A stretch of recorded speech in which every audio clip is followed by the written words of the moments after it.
we are conducting an interview with Marysia Kohn, and this is tape 2.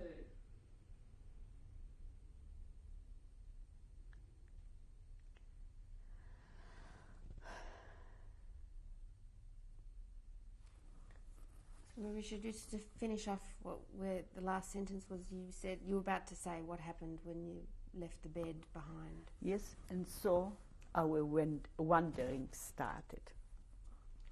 Okay, so we'll go back just before we start on going into the next part of the story, but just to fill in some more detail about the ways in which you spent your spare time or your holidays, vacation time in Szwed. Right.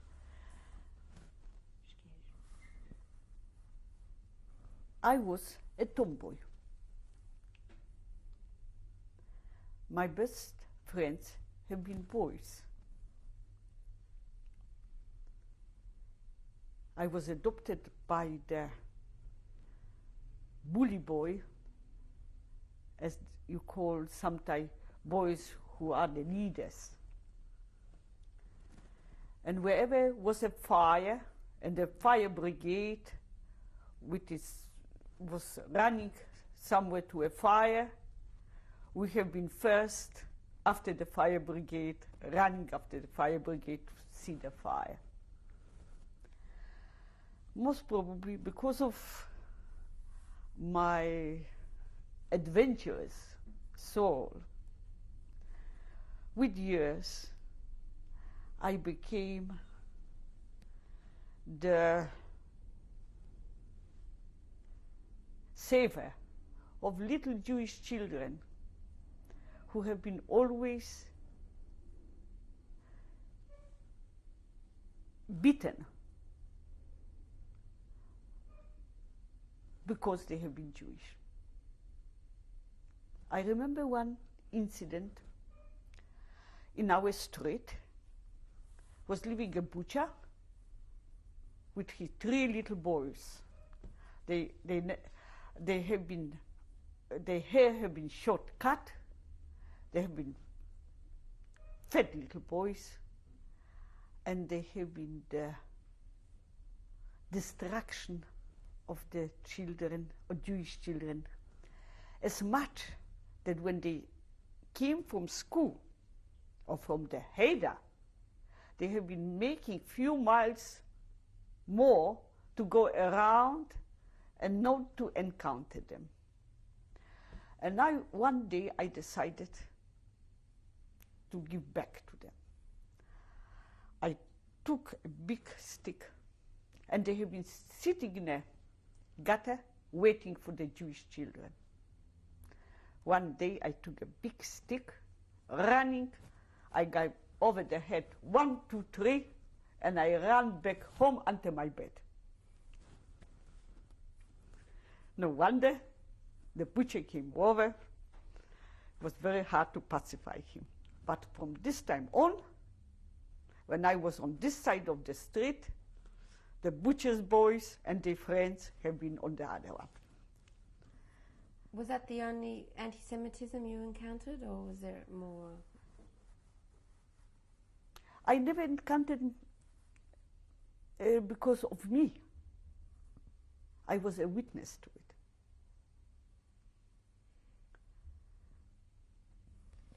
And it hurt me personally. I was very sad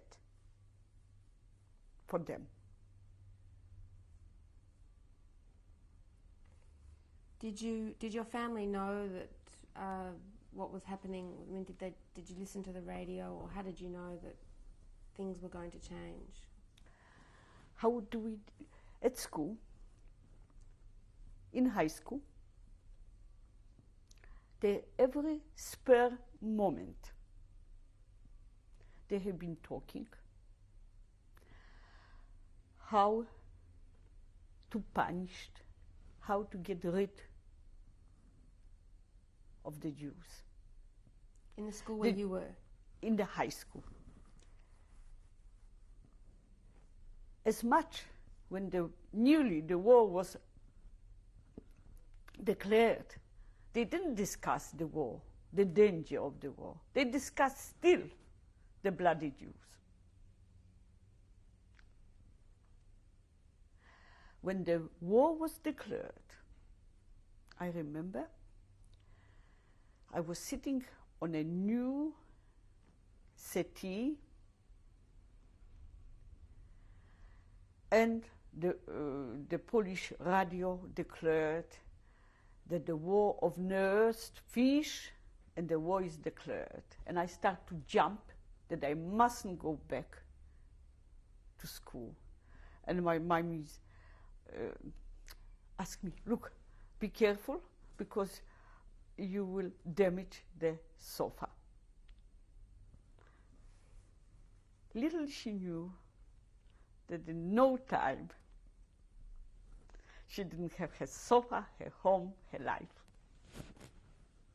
And you were how old when the war broke out? When the war broke out, I finished 15 when the war was already on. And could we go back then to when the masseurs came to the door, and you were starting to talk about that before? When our masseur came with the 2 soldiers and asked us to leave house. And we went to the highway, the cold highway, and we wait for somebody to stop, would take us a lift, doesn't matter which way. As it happened, we went in the direction of Lenchitz, where my father had his relations. There we stayed, I think, 2-3 weeks. My father went back home.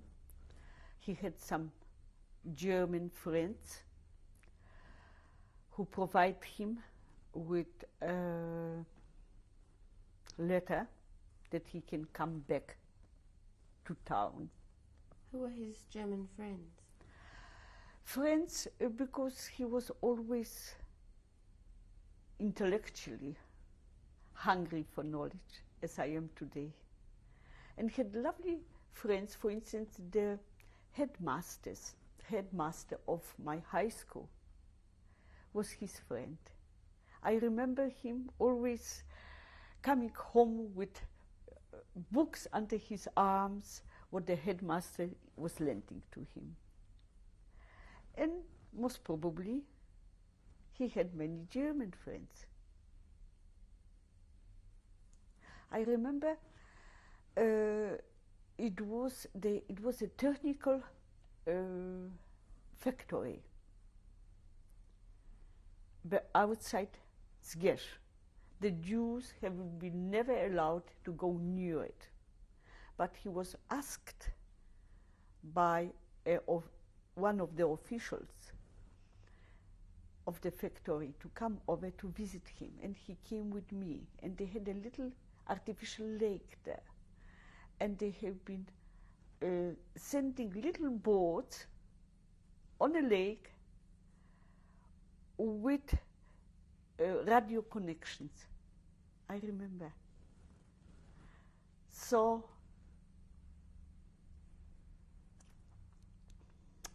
it was his life. My mother, in her own way, was learning French,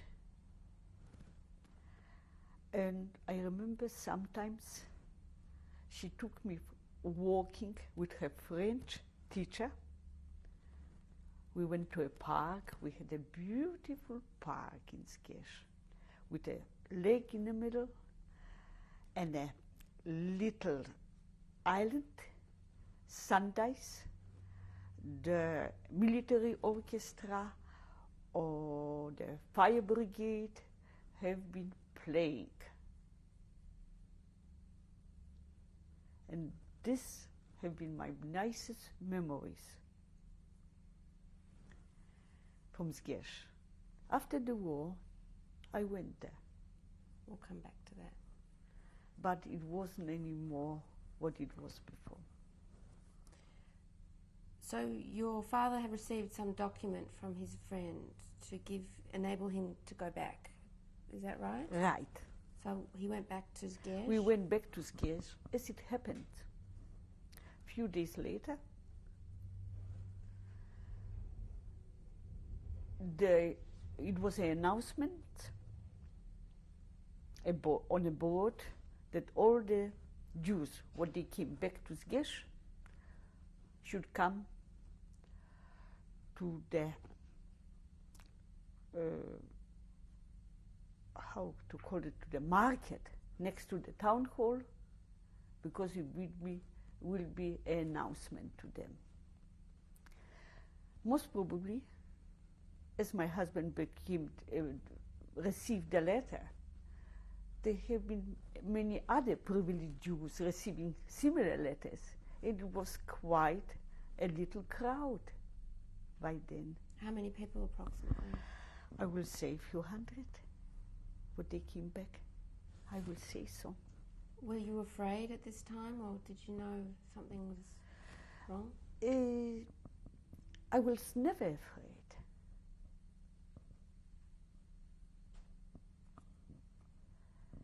Because I was on a fence. I was brought up, and my diet was a diet of ham and good food, and most probably it affected my mind too. And my closest friends have been Christian friends. I had two beautiful girlfriends. What were their names? Staha and Stefa. Stefa Ožadović. I met her after the war. But if you allowed me to say, when we have been running away, my mother's kitchen have been a beautiful set of about, I think, 10, 12 stainless steel saucepans. And this she gave to Stefa's parents to hold for us. When we have been allowed to come back, my mother sent me to Stefa to get one little saucepan only. And there was a tragedy. They didn't like to give me the saucepan. They nearly started to fight between themselves. With them was living an old auntie, and she was a very devoted Catholic. And she fight them. You should give her the pot. And they didn't like to give me the pot. And I reminded it to Stefa after the war.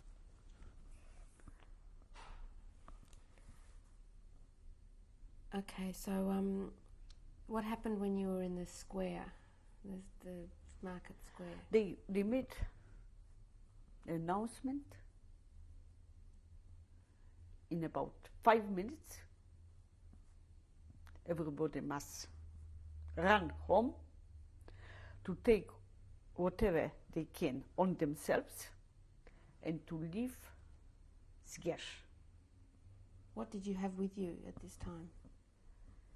Nothing, nothing. But what happened? Next to me was standing an old couple. He was a glazier. I always noticed him going around with a big box on his back, going around asking if somebody needs to repair the windows. But he was a frail little Jew. When they say, in 5 minutes you must leave the place, I grabbed this old Jew over my shoulders and I ran with him. You must have been strong. Yes, I was strong. Perhaps morally more strong than physically, but by then I was physically very strong. In summer 1938, if you like to, I decided that I'm going to join the Jewish youth, what I only knew very superficial. I knew the way they are meeting. And one day I went there and I said, look, I like to join you.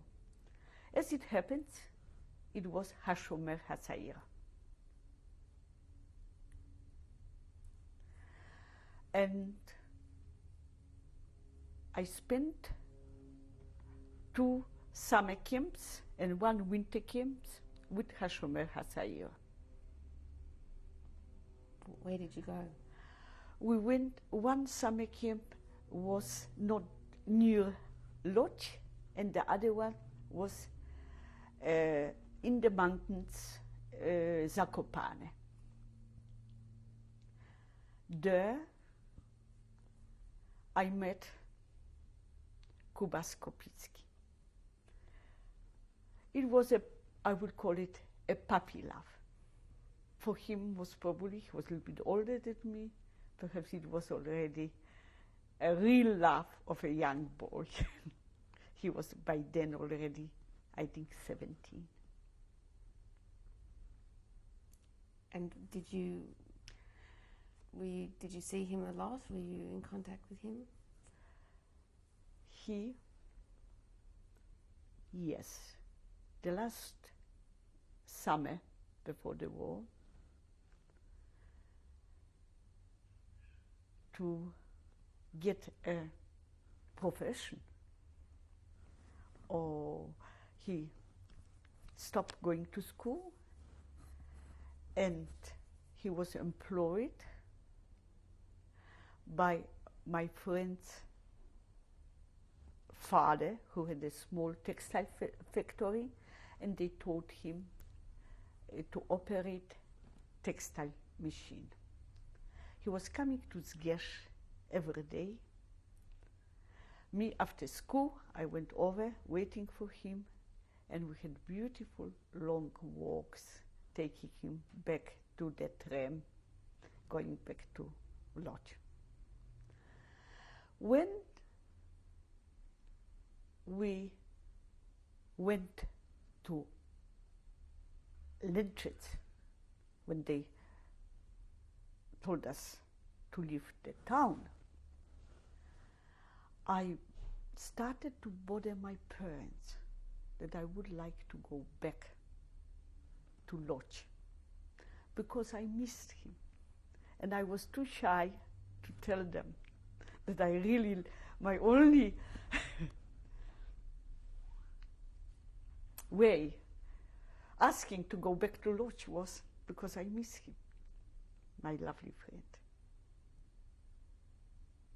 And what did they say when you asked if you could They go? went, because everything and anything what the child liked, it was done. You're very good. You're a very fortunate child. I was a very fortunate child, and I appreciate it very much. So, when we'll go back to when you picked up the man, the glazier, where did you go? What happened then?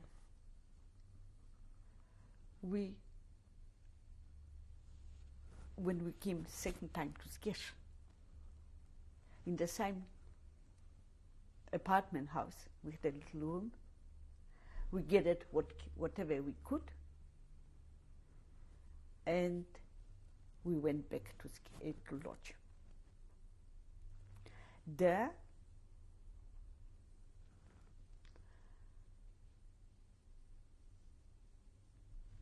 we stayed for a while.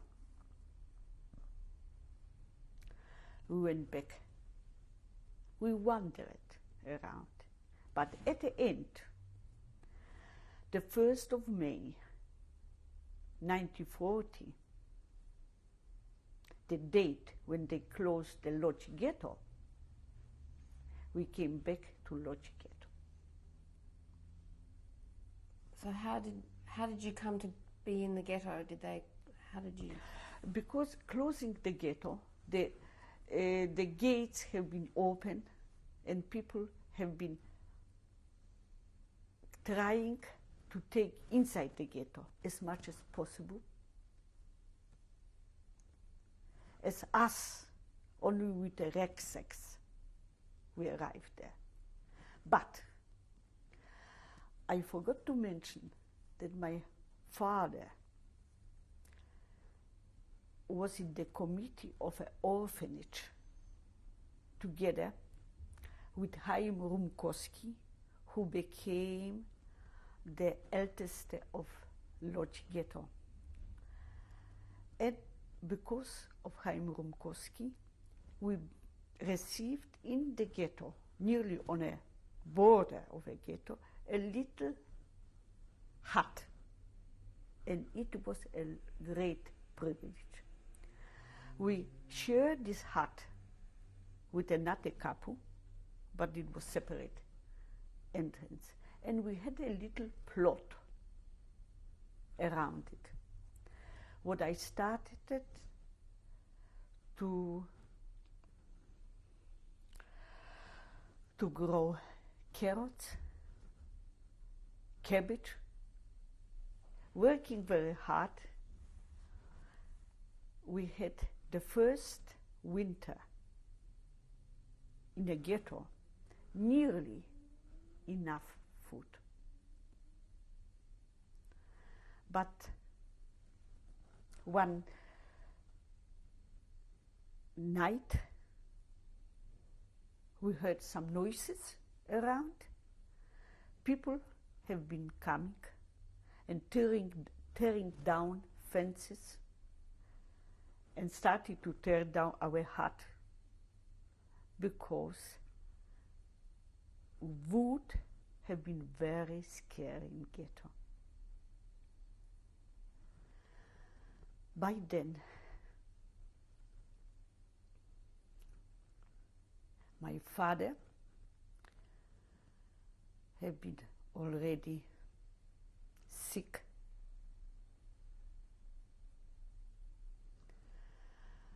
And the couple never have been happy together. My mother decided, with my approval, to leave him in this hut. And she went to live with her girlfriend who had 2 children.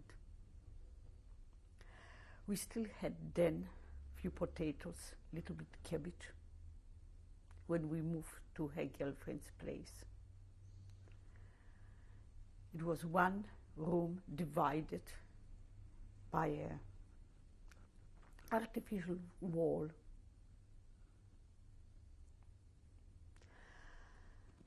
My mother was working nighttime. What did she do?